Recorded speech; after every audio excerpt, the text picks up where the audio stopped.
Hello বন্ধুরা, কেমন আছো তোমরা সবাই? আশা করি ভালোই আছো। আমরা কিন্তু খুব একটা ভালো নেই, কারণ আমাদের ভিডিওতে কিন্তু ভিউজ হচ্ছে না, তাই মনটা খারাপ। তাই একটু ভিডিওগুলো দিতে আমাদের লেট হচ্ছে, কারণ সেই আবেগটা পাচ্ছি না, সেই উৎসাহটা পাচ্ছি না তোমাদের কাছ থেকে। প্লিজ তোমরা একটু পাশে থাকো, তা নাহলে আমাদের ভিডিও দেওয়ার সেই মন মানসিকটা আসছে না কিন্তু। যাই হোক, আজকে তোমাদের কাছে আরেকটা ভিডিও নিয়ে চলে এলাম আমরা। এই ভিডিওটা কিন্তু পুরনো ভিডিও, জানো তো, এটা শেয়ার করা হয়নি। এটা কিন্তু সেই ব্যান্ডেল চার্জের দিনেরই ভিডিও। ভেবেছিলাম শেয়ার করেই দিই তোমাদের সাথে। সেদিন দিনটা খুব ভালো ছিল। আমরা বিকালে ওখান থেকে আসার পরে আমরা কিন্তু পার্কে ঘুরতে গেছিলাম। পার্ক বলতে ওই এলাকাতেই রয়েছে বাচ্চাদের একটা ছোটোখাটো পার্ক। সেখানে আমার পুচকেটা খুব জেদ করলো, তো আমাদের সেখানে নিয়ে যেতে হলো ওকে। তো ও সেখানে এসে খুব আনন্দই পেলো, কারণ আমাদের বাড়ি যেখানটায় সেখানে আশেপাশে কিন্তু এরকম কোনো খোলামেলা জায়গা নেই যে যেখানে গিয়ে ও একটু আনন্দ করতে পারে।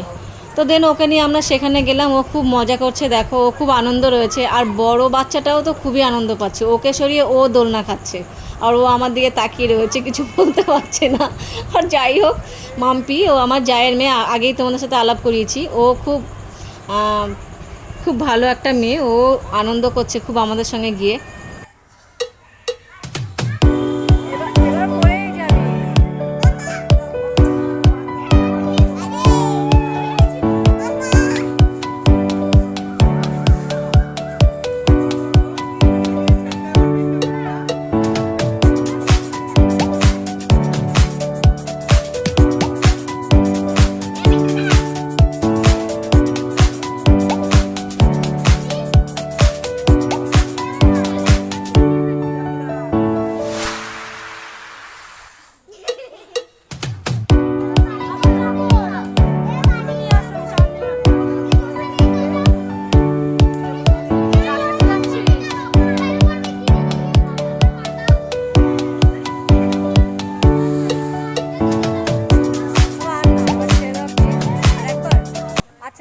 এখানে কিন্তু কিছু কিছু জিনিস ছিল যেটা বাচ্চাদের খুব ফেভারিট জিনিস, যেমন স্লিপ খাওয়া, দোলনা খাওয়া, শেয়ারিংয়ে দোলনা খাওয়া। এখানে বড় একটা এলিফ্যান্টও ছিল, যেটা দেখে তো আমি পুরো মুগ্ধ হয়ে গেছি। আমার এত ভালো লেগেছিলো, মনে হচ্ছিলো আমিও বাচ্চা হয়ে যাই ওদের সাথে।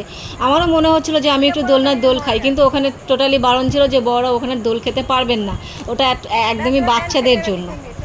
তো যাই হোক, মনটাকে একটু ধরে রেখে, মনটা একটু কষ্ট নিয়ে আমি বললাম যে ঠিক আছে, আমার দোল খাওয়ার দরকার নেই, আমার পুচকেটা দোল খেলেই হবে। আমি আমি দাঁড়িয়ে দাঁড়িয়ে ওদের আনন্দটাই আমি নিজে অনুভব করছিলাম। মনে হচ্ছিলো হয়তো ওর জায়গাটা আমি থাকলে আমি এরকমভাবে একটা এভাবেই আমি দোল খেতাম বা এভাবে একটু আনন্দ করতাম, একটু স্লিপ খেতাম। কিন্তু দুর্ভাগ্যক্রমে ওটা বড়দের জন্য ছিল না, ওটা একদমই বাচ্চাদের জন্য ছিল। আর আমরা দাঁড়িয়ে দাঁড়িয়ে ওদের আনন্দটা দেখছিলাম।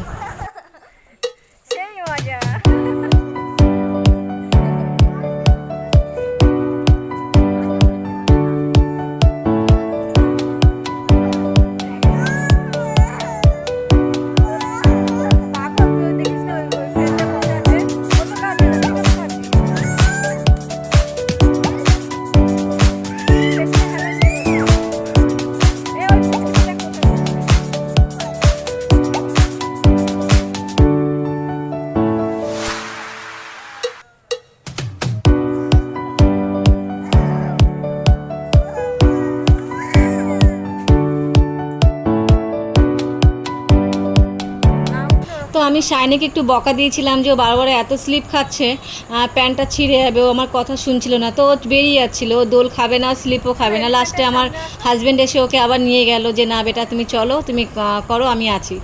তো তারপরেও একটু মনমরা হয়ে আবার গেল, আবার গিয়ে একটু আনন্দ করা শুরু করলো। আর এই হাতিটা তুমি দেখতে পাচ্ছ, এই হাতিটা কিন্তু কথা আমি বলেছি একটু আগেই, হাতিটা এতটা রিয়েল মনে হচ্ছিলো, আমার কি বলবো, আমার নিজেরই মনে হচ্ছিলো যে আমি ওর পাশে বসেই থাকি, বা একটু ওর গায়ের উপরে উঠে আমি একটু, যেরকম হাতিতে সবাই চড়ে না, সেরকম একটু চড়বো। দেখো ওরা আবার স্লিপ খাওয়া স্টার্ট করে দিয়েছে। তা আমি যথারীতি ওখান থেকে বেরিয়ে এসেছি। আমি না ওদের কাছে থাকলে আমি একটু রেগে যাবো বা কিছু, এই নিয়ে একটা অন্যরকম ব্যাপার হবে, তো আমি ওদেরকে ছেড়ে আমি আমার মতন বেরিয়ে এসেছি। চার সাইডটা ঘুরছি আর দেখছি যে জিনিসটা, আশেপাশে জায়গাটা কেমন। জায়গাটা কিন্তু আসলে বাঁশবেড়িয়া ব্যান্ডেলের পাশে, জায়গাটা খুব সুন্দর, এলাকাটা প্রচণ্ড ভালো, নিরিবিলি একটা পরিবেশ আছে আশেপাশে। আমার তো বেশ ভালোই লাগে। আমি কিন্তু বছরে এক আধবার ওখানে গিয়ে থাকি, অনেকটা টাইম স্পেন্ড করি, সবার সাথেই থাকি, ভালোভাবেই থাকি। আর খুব ভালোও লাগে আমার ওখানে যেতে। ও ওইটাতে উঠে ভয় পাচ্ছে, ওকে ডাকটায় বসাও, ডাক ডাক, তোমার পেছনেরটায় ডাক, আস্তে আস্তে।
তো বন্ধুরা ওরা তো বেশ ভালোই মজা করলো। তারপর আমার মনে হলো যে আমি যখন এসছি একটু গঙ্গার ঘাটে যাই, কারণ এই জায়গাটা খুব সুন্দর, গঙ্গার ঘাটটা এতটাই ভালো।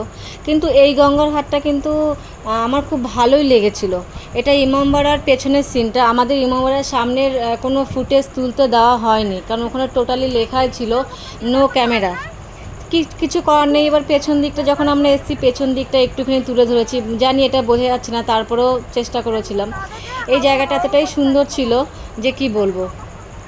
এরপরে আমরা চলে এলাম আমাদের যে ঘাটটা, আমাদের এলাকায় যে গঙ্গার ঘাটটা আছে সেখানে। আমি সোমেনকে বললাম, মানে আমার হাজব্যান্ডকে বললাম, আমি এখন তো গঙ্গার জোয়ার চলছে, চলো একটু আমাকে নিয়ে চলো, কতদিন তো আসি না। তো বললো চলো। তুমি দেখতেই পাচ্ছ বন্ধুরা, আমরা নামছি কিন্তু জলটা অনেক ওপরের দিকে উঠে এসেছিলো। আমরা আস্তে আস্তে নামছি, কারণ জায়গাটা খুব স্লিপারও ছিল।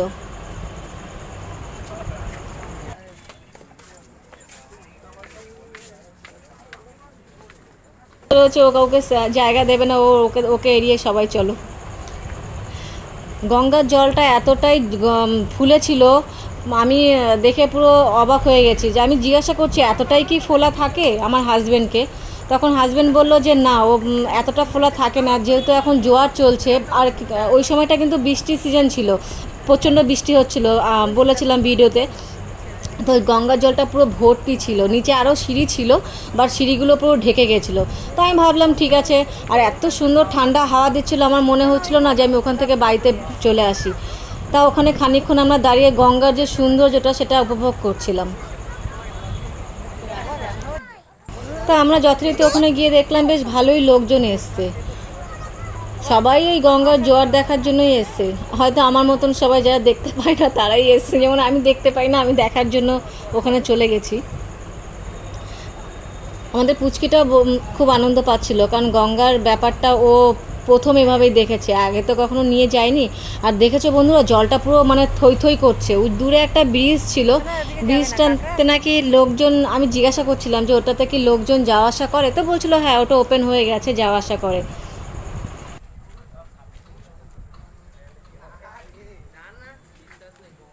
মাম্পি, ওই ভেতরে ওটা কি ভেসে রয়েছে? তো ওখানে ছেলেরা কিছু মাছ টাছ দেখে সবাই গেছে ওখানে দেখতে। আমি আর গেলাম না ওখানে দেখতে, কারণ এই হাওয়াটাই আমার কাছে অপূর্ব লাগছিলো, খুব ভালো লাগছিলো। হাজব্যান্ড দাঁড়িয়ে আছে যেন সবাইকে পাহারা দিচ্ছে। গঙ্গার ঢেউয়ে কচুরিপানাগুলো সাইডে চলে এসেছিলো। আমার মনে একটা প্রশ্ন জাগলো, কারণ ছোটোবেলায় যখন দেখতাম আমাদের আশেপাশে পুকুরগুলোতে বৃষ্টির সময় কচুরিপানাগুলো সাইডে চলে আসতো, আমরা টেনে নিয়ে ঝাঁকাতাম আর দেখতাম নিচ থেকে ছোটো ছোটো কাঁকড়ার বাচ্চা বা ছোটো ছোটো মাছের পোনা বেরোতো।